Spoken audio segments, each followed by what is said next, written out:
Right everybody, today I am reviewing KTM's Super Duke 3090 Evo. Now if you guys and girls follow the channel, you'll know that the Super Duke 1290 made it into my dream garage. That imaginary one, because can't quite afford it.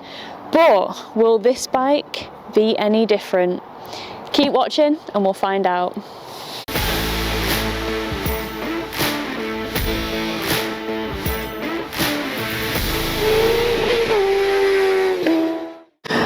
Ladies and gentlemen, before you we have the 2024 KTM 3090 Super Duke R Evo. So this is the variant with that WP semi-active suspension technology. Starting with the price of the Evo, the bike starts from £19,599 and is available in two colour options, the orange with the orange frame and the black with the orange frame that you see before you. At the heart we have the iconic LCA V-twin engine, which produces 190 horsepower for this year, along with 145 Newton meters of torque. With the suspension, the WP semi-active suspension tech, it is the front forks and the rear shock that are adjustable with that semi-active suspension technology, and all the adjustments are available at the touch of a button on the TFT dash.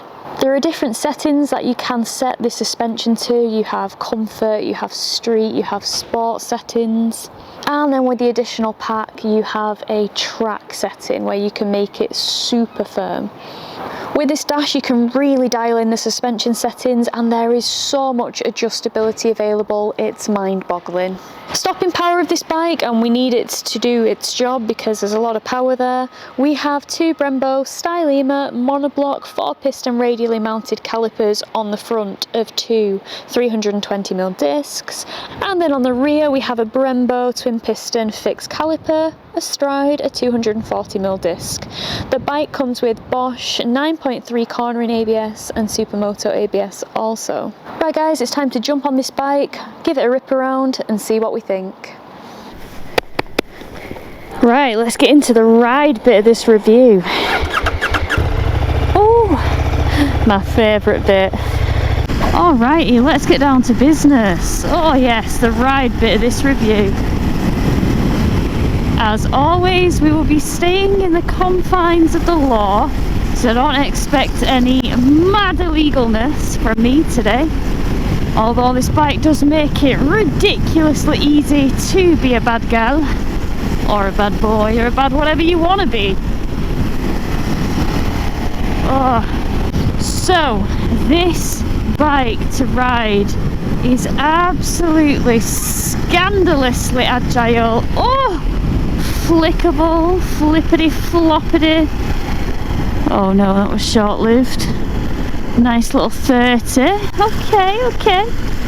So, I am absolutely loving this bike. So in theory this is my first ride review. No, it's my first review that I'm putting out on YouTube, but I have been living my best life on this bike. It just so happens that this is the first bit of footage that you'll see of me on this bike. Yeah, this bike is obscene. Obscene. It has got power everywhere. Mainly really low down, which, oh, it's just what you want. It's just what you want. Okay, so we're in a national. Oh, honestly, the bike, it handles so well. It handles so sharp, so agile, so ridiculous. Oh, it's just, what a machine. The road presence that it has is a present in itself.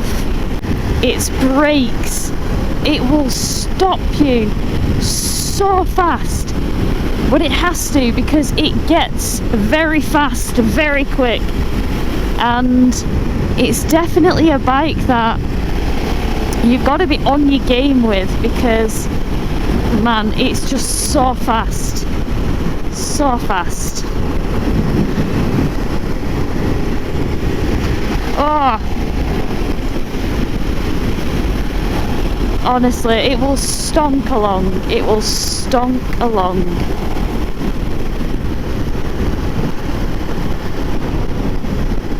Whenever you want to overtake, the power is absolutely there.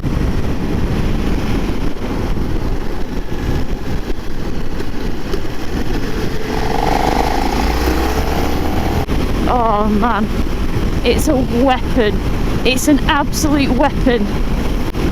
It is so much fun. I've got so much footage from my Yorkshire trip of me and Lily flying around on these bikes, so stay tuned for that. So as I mentioned when I was showing you guys the bike, we've got a 1350cc bike, even though it's 1390. You know, that sounds a bit better given the 1290, which wasn't actually 1290, it was a 1301. So we're only a bit up in displacement, but in horsepower we've gone from 177 brake horsepower to a reported 190, and we've gone from 140 newton meters of torque up to 145 newton meters of torque. This bike boasts almost a 1-to-1 power to weight ratio, which is unreal and very unheard of really on bikes that are designed for the road.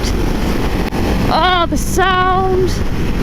So this has a standard exhaust. But yeah, today I am on the Evo, so this one has that semi-active suspension technology, or SATs as KTM call it, and it's just witchcraft. It's wonderful. I mean, the dash is one of the most option laden dashes that I've ever come across. There's so many buttons. You think BMW's is quite button heavy, option heavy. This one takes the cake. Honestly, this kind of deserves its own dash video, so I will try and do one. I mean, that's going to absolutely slaughter my views, because who really cares that much about a dash video unless you're buying one, but I'll take a hit. I'll take one for the team. But back to the ride. Oh, honestly, that sound, it's addictive. Come on. Oh, you just feel like a gangster. If I was a guy, I feel like I just want to get off this bike and just windmill, because it makes you feel like the king of the road.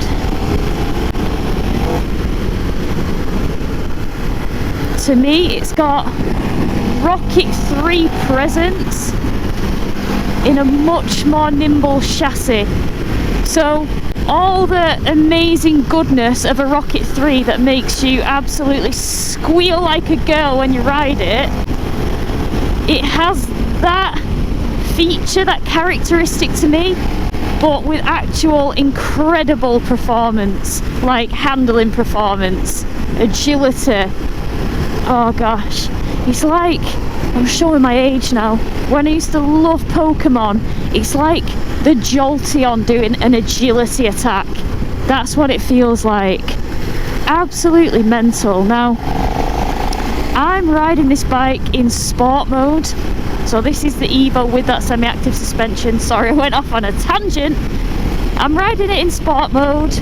I've got ABS in road mode. You can put that in Supermoto because it's got that Bosch ABS system. It's different from what was on the 1290 Super Duke. We've got the traction control on, we've got it in auto high, and we've got the suspension in sport mode. Right, Mike's been out on it and had it in sport mode because I've been ripping around with it in comfort. No wonder it felt a little bit firmer and a bit sportier when going over the bumps than what I was used to when I was out with Lily. But that semi-active suspension is absolutely incredible because it literally adapts to how you ride, it adapts to the terrain, how hard it can sense that you're pushing it with all its electrical gizmos and gadgets and IMUs and all that jazz. Let's go. Oh! Why does it have to sound like that? So addictive. We've got a narrow bridge here. Oh! Accidental wheelie! Good lord, that was incredible! I want to go back and do it again! Maybe I shouldn't make wheeling over bridges a habit, but oh my god! Yes! That was so much fun! This bike is wild! Oh, I absolutely am in love. Oh, honestly, like, we're not even breaking the speed limit here. We're being very respectful. But this bike makes even the speed limit feel like warp speed. Just because it just turns so ridiculously fast. Oh man, it's a weapon. Oh, it's such a weapon. The brakes are fantastic. The suspension, now I understand why it costs so much. Like, this bike starts at, good lord, £19,599 because it is that Evo version. So it does have all the suspension wizardry. But if you want to get it for a little bit cheaper, you can pick up the R for £1 shy of 18,000, which is still a lot by anyone's standards. I mean, certainly mine. The only thing that's stopping me from slapping down my debit card at KTM motorcycles is the fact that I don't have it to slap down. Gosh, I'd love to though, honestly. And you know what? I get the exact same buzz and the exact same feelings with a 1290 Super Duke. Now, they were selling them off at ridiculous bargains, and I fight with myself every single day to not get one of those, to satiate my need for a Super Duke. Oh, because I freaking love it. I freaking love it. Oh my god. It's just so good. You need to ride one. You need to ride one. Go and test ride one, and you won't want to give it back. I guarantee it. We're in a 30 now, so we're going to calm our sausage down. Oh, God. It's the sexiest thing I've ever put between my legs. Sorry, Mike. It really is. I love it so much. Sedbergh roads are beautiful, but we got to respect the town. Another thing that I really like about this bike, I've been riding it, and on KTM's website they claim that you can get 300 kilometers to this tank, because it's actually up now 1.5 litres to 17.5 litres, which is pretty good that they've increased the size of this. Now, consequently, it's a bit of a different shape, and it honestly makes quite a nice armrest, like if you look, because it's a bit taller, so that's nice. Oh, we've got right away here.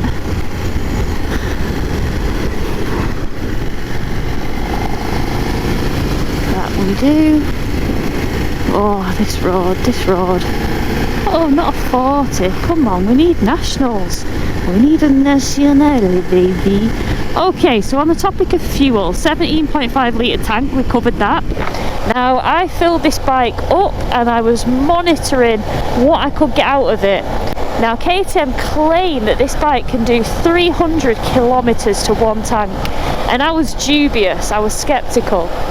Anyway, when I filled it up, I recorded the odometer, and when I next rolled it into a petrol station, it said range 0. My range anxiety was through the roof. I was sweating because I was on the motorway at the time. I literally set the cruise control to 58 miles an hour. I was rocking with the HGVs and the lorries. yeah, when I got to the petrol station, I'd done 183 miles to the tank. And when I looked at the conversion of what 300 kilometres is, it's 186, so they're not far wrong at all. And we've been pretty giddy that day, to be honest, as well. So, yeah, it's doable, it's achievable what they claim. Oh man, I'm enamoured. I'm enamoured by this bike. Honestly, I get to ride a lot of bikes on the channel and I'm so grateful, and I actually appreciate every single one of them for what they are. Yeah, I'll highlight the pros and cons, but at the end of the day, I'm just glad that this soul in this meat suit can jump on two wheels and enjoy it. And the fact that I've got so much choice, like you want a 125, fill your boots, you want a 1390, also fill your boots, provided you can afford it. Oh, nationale, baby. Alright. And I love the choice, and the fact that this bike exists. Oh, look at this road ahead. Is absolutely ridiculous. Just stupid, the fact it exists. But I'm grateful that it does. And you can actually ride this bike very, very sedately. It's got wonderful town mannerisms. If you're thinking about this bike but you're intimidated by it, do not be intimidated by it at all. Sheep o'clock.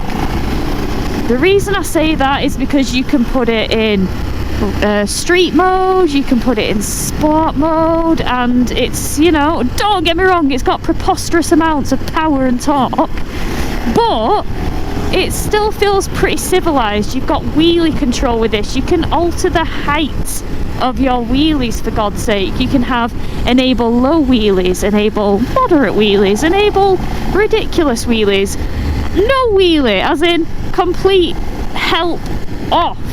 Like, you want to be rocking those 12 o'clocks, that's on you, you go for it. I ain't got the skill or the balls. It has got so many electronics, and honestly, if you were to switch all of them off on this bike, oh, you gotta be really skilled. You gotta be a very, very competent rider.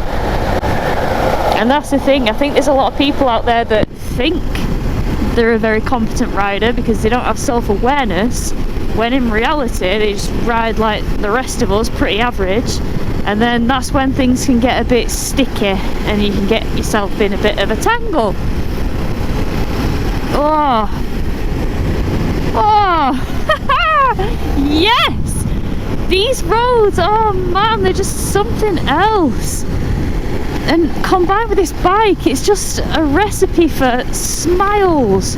I cannot stop smiling on this bike. It's got me hooked.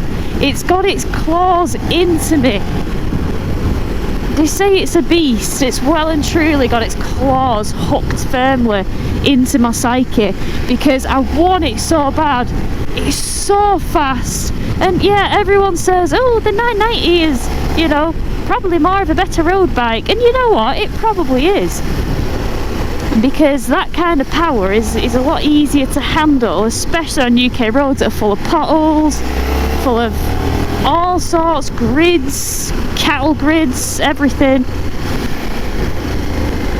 But there's something undeniable about a 1390. You have to give it to this bike. Oh, hello, Smokey.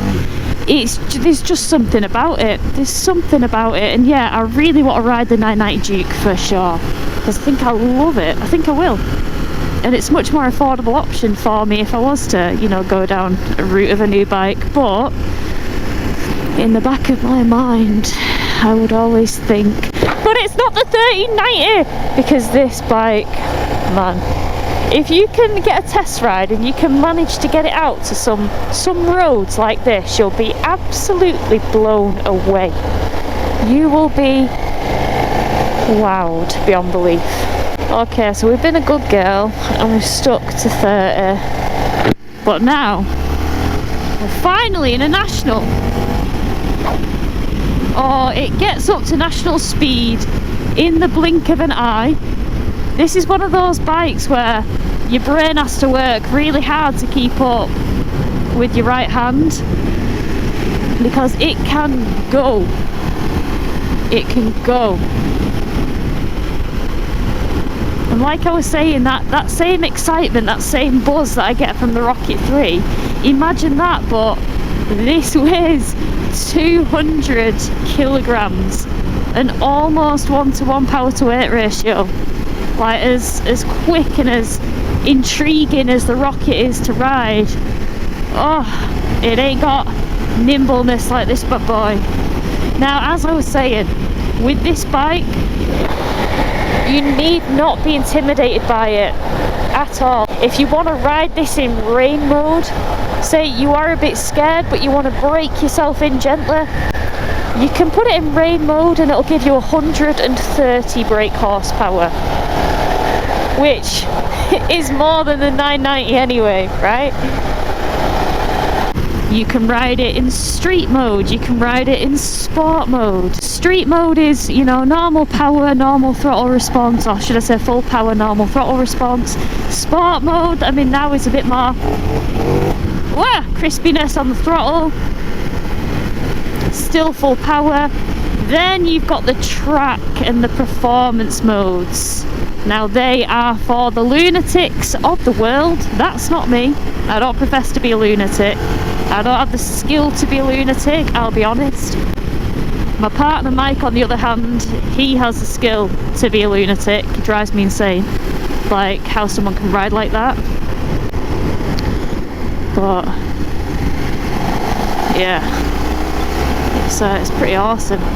Now, I've ridden this bike on track. I've been so fortunate to take the 1390 on track at Jerez. And I know that video didn't, you know, get as many views as my normal videos because it wasn't in the format of like a review video. But let me tell you, there are substantial differences between the 1390, oh look at that, and the 1290 in terms of how it performs on track. 1290, very just like with the throttle, it just like kick in when you're trying to gradually introduce it, and you know, a little bit unpredictable, a little bit feral. Whereas this, there was none of that. The power was there as instant as the 1290, but it was just more linear with it, a lot smoother with it, and yeah, it was good fun. Given the trip that I'd just done with Lily on this bike, do I think I could tour on it? Yeah, absolutely. It's got great mounting points to strap luggage down. I'd tour on it, I'd track on it. It's a bit of a do everything bike, I've got to say. It's a bit of a do everything bike.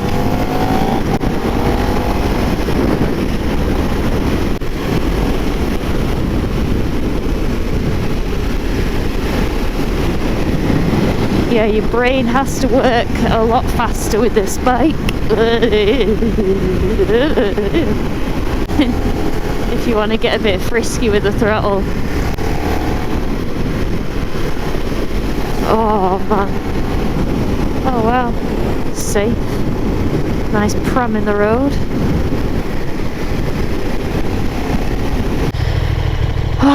Honestly, I mean, I could regurgitate and just spill out all the stats about this bike, but I'll do that in the pieces to camera in the stationary bits. When I'm riding, especially with this bike, it's just about how it makes you feel, and it literally makes me feel like Superwoman. Oos. Right guys, so we're in from the ride and I'm going to demonstrate to you the seat height of this bike. So it has a seat height of 834mm, but it does have a very wide flat seat, so it kind of throws your legs out a little bit and makes it feel taller than it is. Now I'm a 5'4" individual, that's 162 centimeters, and I have an inside leg measurement of 29 inches, which is 73.66 centimeters. And this is what it's like for me to sit on the bike.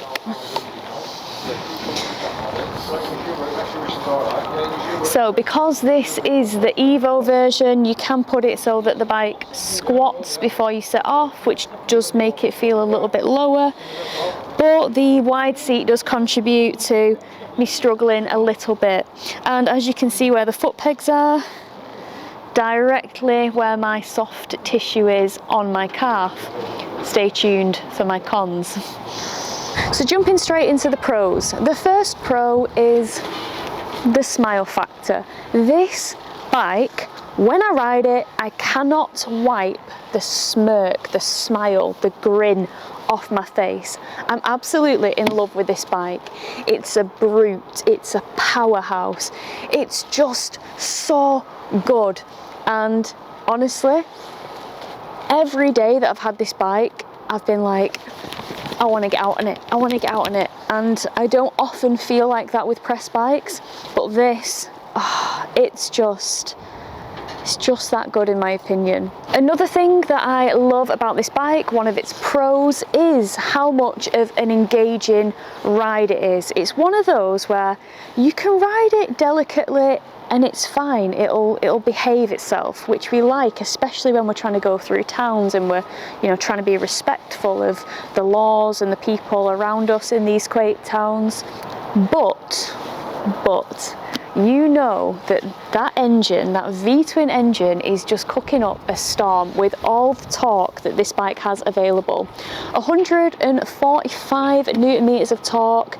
I mean, it smashes its competitors in the hyper-naked class. For example, the M1000R, I want to say 113 Newton meters of torque. The Ducati Street Fighter V4S, again, I want to say about 123 Newton meters of torque. This has 145 Newton meters of torque. So what it lacks in bhp compared to those, you know, plus 200 brake horsepower machines, you don't notice that. It makes up for it in the usability of the torque. And when you want that torque to be imminent and violent, oh, it can be, let me tell you.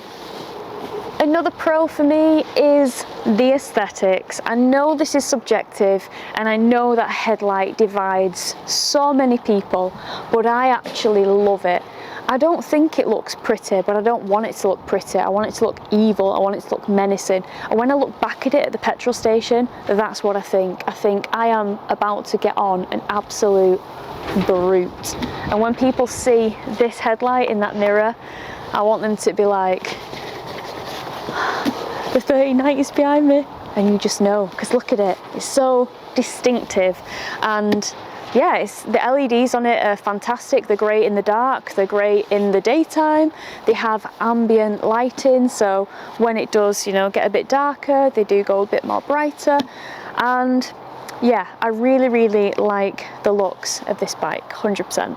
I think it's gorgeous, especially in this colour option, black with the popping, contrasting orange frame. Oh.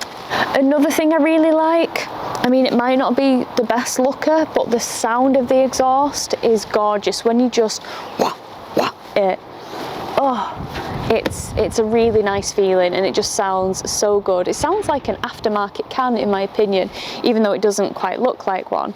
Now, my friend Lily, she's got the full Akrapovic race system, and to be quite honest, when she's next to me and I've got my earplugs in and she's talking, I'm just like, I can't hear you, babe, it's just too loud. So with this, it's definitely a more civilized tone. Still turns heads when you fire it up, but when you do crack on that throttle, it does come into its own and it does sound really nice. And I think if I own this bike, you know, aesthetically a different can would be nice, but I think some of the cans that you can get do make it sound a little bit extreme. And even though I don't necessarily get on with my neighbours, I don't think I could look them in the eye if I had a full accurate exhaust system and fired it up first thing in the morning. So yeah, the standard can for me is more than enough and sounds beautiful. Another pro, I love the TFT dash. I love how it looks. I love how intuitive it is to use. Yeah, the switchgear can look a bit clunky and a bit, you know, cumbersome just to glance at, but you do pick it up pretty quickly, and it is just nice to look at when you're riding. The screen is really nice. Next pro, I love the increased fuel tank. That's really, really handy. 180 miles in this tank. The last 20 miles of that though is a little bit scary. You are sweating a little bit, hoping that you don't run out of fuel. But on multiple times I have got 180 miles out of this tank, and it's quite high, so it makes a nice rest if you're just cruising with the cruise control on. You know, you got a nice empty motorway, life is good, you're chilling. It's quite a nice rest. So if I'm to move on to a few cons of this bike, I would say that, I don't know, I think maybe touring comfort might be slightly sacrificed a little bit with the bar position of this bike. I personally find it a bit wristier than the 1290, but I do like the general riding position. I like how the tank is a bit taller, but yeah, you definitely do feel it a bit on your wrists, a little bit more I'd say than on the 1290 Super Duke, so that's definitely a con in my opinion. Another con, I rode this back to back with a 1290 and the clutch is significantly heavier on this bike than it is on the 1290. It was very obvious to me, and when going through, you know, town traffic and you've got to feather your clutch and let it out a little bit, and you can't just rely on that quick shifter and auto blipper, which is an optional extra by the way, then you do tend to notice that the clutch is a little bit on the heavy side. Another con of this bike for me is the foot peg position. It's great to ride, I absolutely love it when I'm on it, but it bruises me terribly on both my legs, just where, because they're quite pointy, whenever I put my foot down, I'm getting real bad bruises all here. In fact, I'll pop some pictures in to show you guys. It doesn't look great. It really doesn't. So yes, that is a little bit of a con in my opinion. Another con, again, this is subjective. I do like the general looks of this bike, but I don't like how the indicators are. You can kind of see them over the top of the TFT dash. I don't like that. I prefer the placement of the Super Duke 1290R indicators, and it just makes mounting things a little bit tricky because it's got that bar in the way. I do think it looks a bit nicer with a fly screen on it, kind of detracts from that bar that goes across the TFT. But yeah, that's just a little personal niggle, which, you know, people look at that and won't even notice it, but I just don't think it looks that great. Another con, obviously I'm going to say the price, because this bike, the Evo specifically, starts from £19,599, but then of course you've got another thing that can be seen as a bit of a con, which is paying to unlock features. So the bike comes with all the features and you get a little demo period of, you know, maybe 1,000 miles or so where you can ride with everything unlocked, but as soon as you hit that mileage, it locks everything back up again unless you pay to access them. It's kind of like a little sampler, a little taster session of the bike with everything unlocked, and then when that mileage is hit, everything locks up again, and then you can decide whether you want the quick shifter and auto blipper, which, let's be real, come on, all these brands, its competitors, come with quick shifter and blipper as standard, and you've got to pay to unlock it. That's frustrating, along with other things like the packs that you can get with this. You know, it's just a bit frustrating that you have to unlock it like that. So, and then finally, there is a hidden maintenance cost with this bike that nobody tells you about. You ready? Helmet padding. You're gonna have to change it a lot more frequently if you have this bike, because the force of which this bugger accelerates, and you feel everything press into you at the warp speed when you twist that throttle. I can imagine a lot of people are gonna have looser padding after a little bit of time with this beast.